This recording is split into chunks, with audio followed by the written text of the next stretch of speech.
evening. Thank you, thank you, thank you.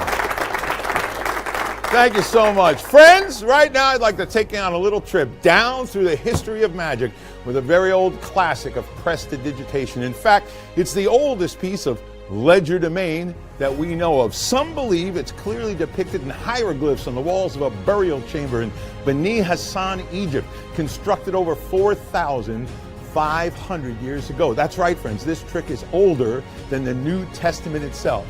But it's not that old water to wine routine, it's not that loaves and fishes bit. It is, in fact, the cups and balls. And if you've never seen the cups and balls, perhaps you can imagine how Marco Polo must have felt when he witnessed it for the very first time in the court of Genghis Khan. The year was 1271, and you are there.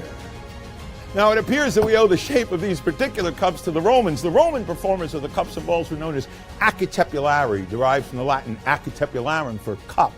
Vernon did something special with the cups and balls. He organized his routine in a set of movements. Think of it as a symphony, just as his Vernon linking ring routine was organized in segments, movements, if you will. Truly an impossible penetration of a solid through a solid. And if I could really do such a thing, it might look something like this.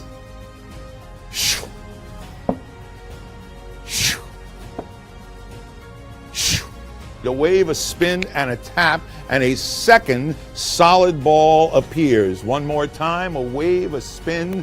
Well, you don't always need the wand. Sometimes it just happens. Oh, sure.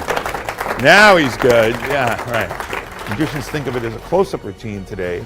Cups and balls was not originally a close-up effect.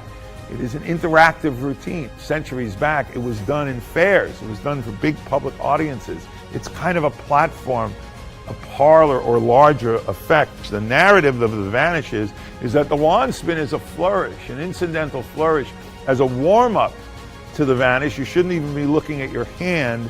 Now you come back, now the vanish. That's when the vanish occurs. With your right hand, reach out and hold this cup down. With your left hand, hold this cup down. I'll handle this cup here. Lift them. Hey!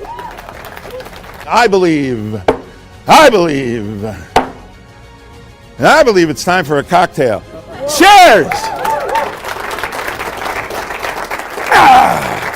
Thank you very much.